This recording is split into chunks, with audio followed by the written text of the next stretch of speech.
Merci beaucoup, Monsieur Simons. Vous avez mis le contexte, vous avez posé les questions essentielles et vous avez présenté aussi ce sentiment d'urgence devant la tâche qui nous occupe. Vous avez soulevé des questions importantes sur l'approche archivistique. On essaie de comprendre le mystère des archives, entre autres le groupe d'experts de la Société royale. Donc nous avons Madame Patricia Demers de l'Alberta qui préside ce groupe d'experts. Alors merci beaucoup de vous être joint à nous. Et bien que je pourrais présenter tout le monde, je vais quand même choisir une personne, un expert reconnu de la politique culturelle, le Dr Silcox, qui est un battant important pour les archives. Il a aidé notre profession et il est formidable sur le plan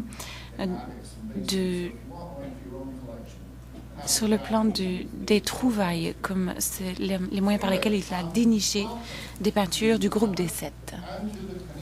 Alors, bienvenue à ce sommet et au réseau de diffusion de Bibliothèques et Archives Canada. C'est un événement unique pour nous, c'est-à-dire de lancer une discussion, un dialogue général national sans le faire par l'entremise des déplacements éloignés. Nous avons maintenant des sites virtuels, c'est-à-dire que ces sites suivent nos conversations de manière virtuelle et j'espère qu'ils pourront participer d'ailleurs aux conversations avec nous cet après-midi avant de les reprendre dans leur région. Il y a des gens à Saint-Jean, à Halifax, Whitehorse et bien d'autres. Je voudrais que ces séances soient plus interactives car j'aimerais vraiment voir le groupe de Victoria qui s'est levé à 5h30, qui est sans doute toujours en pyjama, pour observer et participer à ce sommet. C'est un événement qui se produit dans 30 sites au pays et nous invitons tout le monde d'ailleurs à participer aux conversations d'aujourd'hui, à faire appel à des alliés dont les généalogistes, les universités et autres qui s'intéressent aux conversations. Nous vous promettons une journée chargée et passionnante. Nous avons beaucoup à faire. Tom Simons a été très éloquent, nous a donné l'explication et les fonctions essentielles des archives.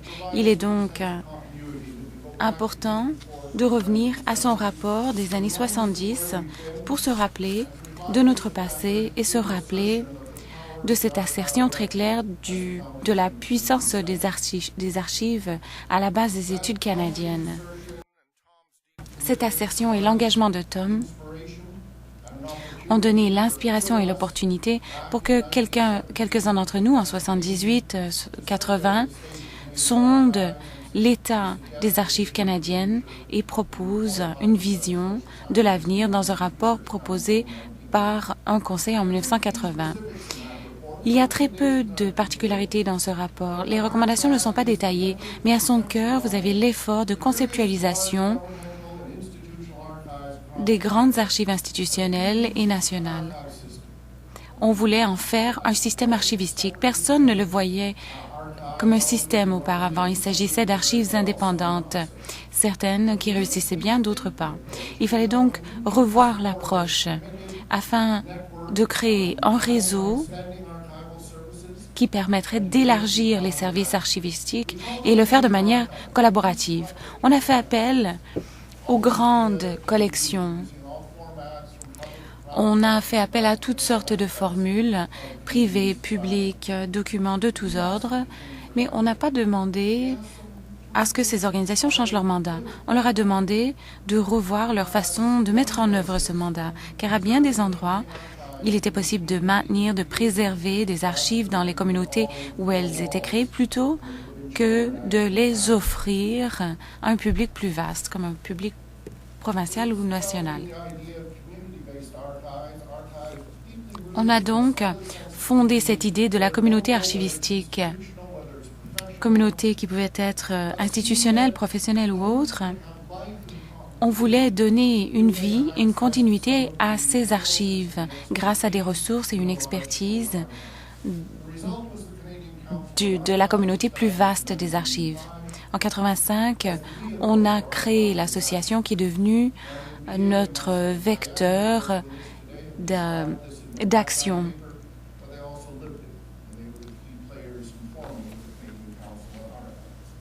Le conseil a été créé par, entre autres, Madame Kaya, qui est ici aujourd'hui pour nous parler de cette époque. Nous avons ainsi pu alimenter le travail des universités, des municipalités. Nous avons aidé à élaborer des programmes et enfin, nous avons élaboré un site web pour tout le Canada, Archives Canada. Au même moment, nous avons constaté la création et le renforcement de l'Association des archivistes du Québec, the Association of Canadian Archivists, des journaux de qualité internationale de partout dans le monde qui sont respectés partout dans le monde plutôt. Nous avons aussi un programme de 2e et 3e cycle en anglais et français. Nous avons donc d'excellents candidats à la maîtrise et au doctorat en études archivistiques. À l'échelle internationale, nous avons organisé un congrès en 82 à Montréal.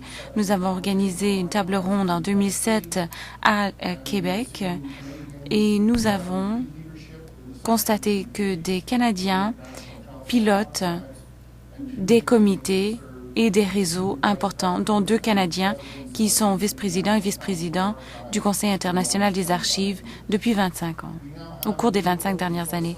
Nous avons maintenant un nouveau programme qu'on appelle Access to Memory, qui est financé par le Conseil international, mais qui est un produit canadien, issu de Vancouver, et qui est utilisé par des archives de partout dans le monde,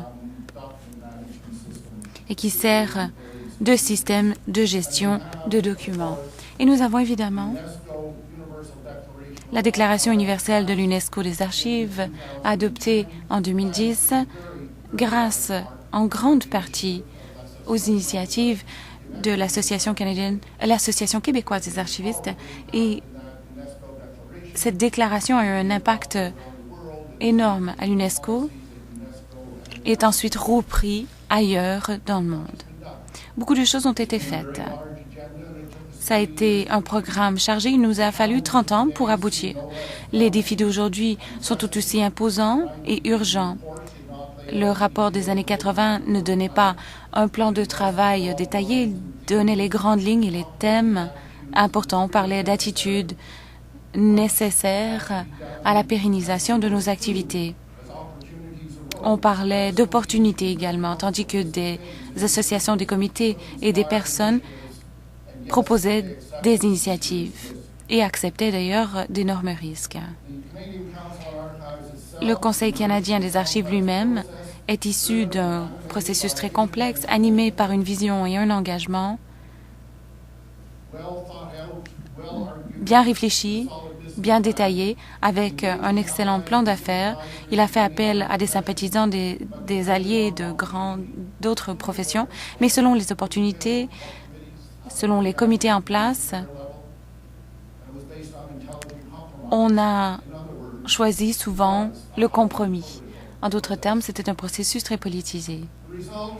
Conséquemment, et vous le voyez dans divers rapports, laissez-moi un peu parler de 2 choses que j'ai observées. Une de mes visites officielles à Terre-Neuve, lorsque j'étais archiviste en chef, m'a vu rencontrer des communautés d'archives. Et j'ai été, entre autres, aux archives des Sœurs de la Présentation. Que fait un archiviste national à cette rencontre des Sœurs de la Présentation? Et j'ai vu, de mes yeux vus, l'impact cumulé du travail du Conseil canadien des archives, car les Sœurs de la Présentation, installées en 1833, exemplaires sur le plan de l'enseignement dans les petites villes, au cours des années 90, donc, elles ont commencé à réunir leurs dossiers et à les organiser grâce à des subventions, grâce à des normes, grâce au conseil consultatif en place à St. John's pour créer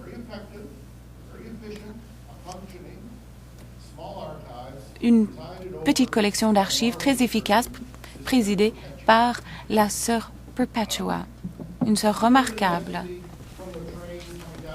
Et dans le train en venant d'Ottawa, j'ai traversé Napanee et j'ai constaté pour la première fois un nouveau centre du patrimoine qui sera construit là où il y avait le centre municipal et la prison de Napanee, à 20 ou 30 kilomètres de Kingston.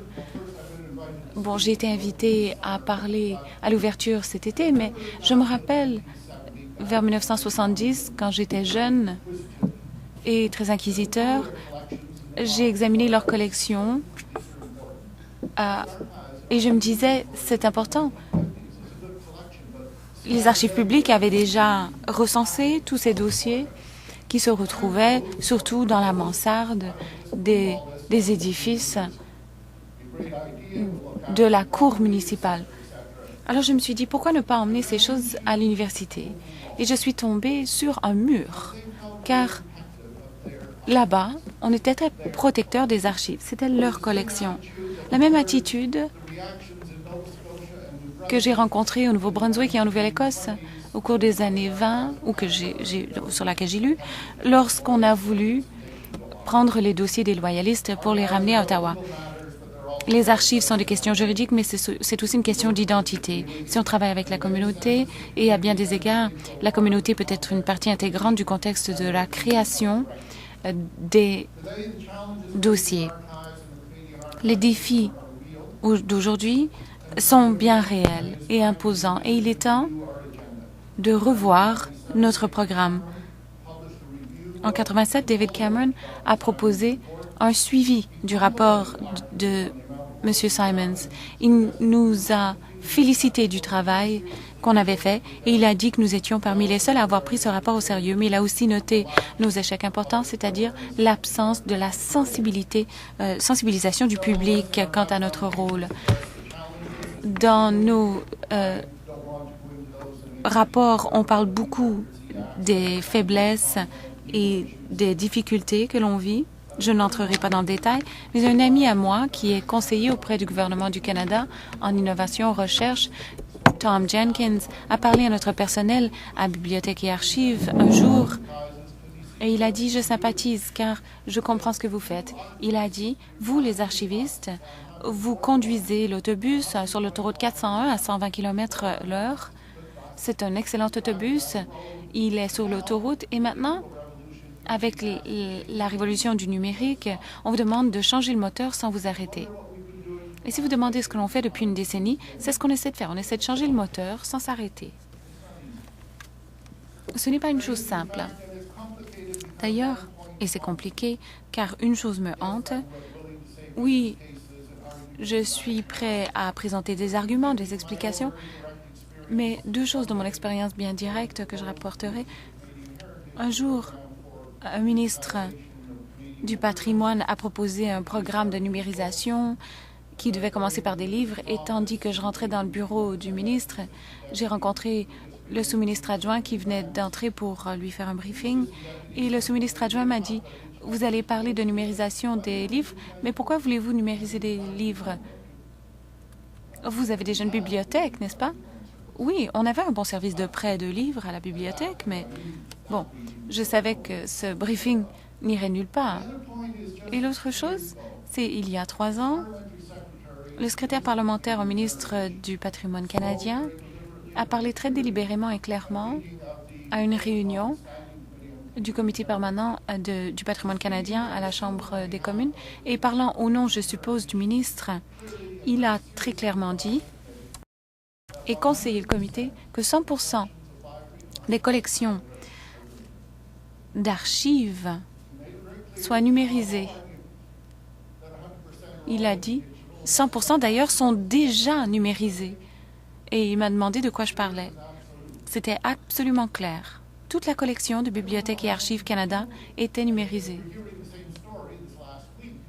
La semaine dernière, on a entendu la même chose sur les bibliothèques canadiennes. On nous dit que c'est numérisé, mais non, ce n'est pas le cas. Canadiana.org a fait une étude à savoir quelle était la quantité des collections qui avaient été numérisées, et c'est environ 1% grâce au travail qui a été fait en partenariat avec Ancestry. Pour le patrimoine imprimé, c'est 13% grâce aux efforts de l'Université de Toronto, l'Université d'Alberta, parmi tant d'autres. C'est ce à quoi on fait face. Il s'agit d'une culture de l'ignorance parmi ceux qui prennent des décisions essentielles. Et il nous faudra des efforts sentis, des efforts nourris de pair avec ceux qui s'inquiètent de notre sort pour changer la donne. Je sais très bien que si on dit « donnez-nous plus d'argent, rétablissons les entités actuelles », ce ne sera pas suffisant. Il nous faut des arguments convaincants, une vision non pas seulement pour les archives et les archivistes, mais plutôt pour la société canadienne, indiquant pourquoi dans l'ère de la numérisation, le rôle de l'évaluation, de la conservation, de l'accès aux dossiers, pourquoi ceci est-il toujours un élément essentiel d'une société démocratique? Il nous faut un bon plan d'affaires, il nous faut le soutien de grand nombre de personnes, des avocats aux historiens, aux commissaires, aux législateurs et bien des citoyens intéressés. En nous tournant vers l'avenir, je suis confiant de pouvoir compter sur le soutien de nos amis, entre autres un groupe d'experts du Conseil canadien des académies qui montrent un intérêt pour notre avenir. Avec le soutien de Tom Simons, Larry, vous savez, on n'a qu'à évoquer l'idée de la numérisation, de l'avenir, et ils sont prêts à nous aider. Lors de mes premières conversations avec Janice Stein, John English, nos idées étaient très modestes. On se disait, réunissons quelques leaders et discutons avec Lara Wilson, le conseil, l'association se sont intéressés à la question. L'école Monk a tout de suite offert ce site enchanteur. Et donc, on fait tout ceci sans subvention directe du gouvernement. Nous avons des commanditaires qui sont ici. On peut remercier entre autres OpenText, Université de Toronto, Ancestry, Bibliothèque et Archives Canada, qui a offert des services, l'Association des études canadiennes. Remerciez-les, car il s'agit de contributions essentielles à l'organisation de ce congrès. L'argent dont j'ai eu besoin de OpenText, je n'ai eu qu'à en parler. On m'a offert tout de suite la somme dont j'avais besoin. Il y a de l'intérêt. Nous avons des alliés. Nous avons des alliés. Il ne faut pas l'oublier. La Société de l'Histoire parlera, entre autres, je pense, de l'ampleur de ce réseau d'alliés. Mais enfin, retenez que nous avons des alliés et qu'il ne faut pas hésiter à y faire appel. On parle de mots comme discussion, dialogue. Nous avons réuni un sommet, mais quel est son contenu, quelle est son orientation, c'est à vous de le déterminer. Il n'y a pas de programme caché, il n'y a pas de rapport déjà rédigé qu'on essaie de vendre à qui que ce soit. Non, c'est à vous de décider de l'avenir. Ce sommet est un appel au système archivistique et à tous ceux qui s'inquiètent de l'état des archives et de l'économie du savoir. Je vous dis, saisissez l'avenir. Que peut-on faire ensemble avec nos alliés, avec nos associations, avec nos conseils? Que faire comme établissement, comme professionnel et que faire comme individu pour faire une différence? Voilà ce sur quoi on doit se concentrer. Je terminerai avec une citation de quelqu'un qui devrait être ici, qui est ici intellectuellement et spirituellement, une personne incroyable, Terry Cook. Terry m'a écrit hier. Il a dit, c'est le lancement d'un processus. Réunir des gens assez intéressés pour traiter des choses qui ont été occultées et bâtir des visions communautaires qui soient atteignables pour une génération. Le processus sera long et douloureux, mais nécessaire si un consensus viable doit assurer son avenir. Ce n'est pas un programme simple, il n'y a pas de panacée. Les problèmes ne seront pas résolus du jour au lendemain, mais il faut commencer maintenant à préparer notre programme, préparer notre avenir. Il y a 1 an ou 2, j'ai parlé à la Société de généalogie canadienne et cette société m'a dit « Comment peut-on aider? Qu'est-ce qu'on peut faire ?» Mais je n'avais pas de programme. Qu'est-ce qu'on essaie de faire à part restaurer ce que nous avons? Et ce n'est pas suffisant. Eh bien, préparons ce programme ensemble. Aujourd'hui, au cours des mois à venir, tandis que nous étudierons des rapports et que nous nous pencherons sur nos conversations. Je vais donc céder la parole au leader de la Société archivistique, en commençant par André Garot, le président de l'Association des archivistes du Québec. André.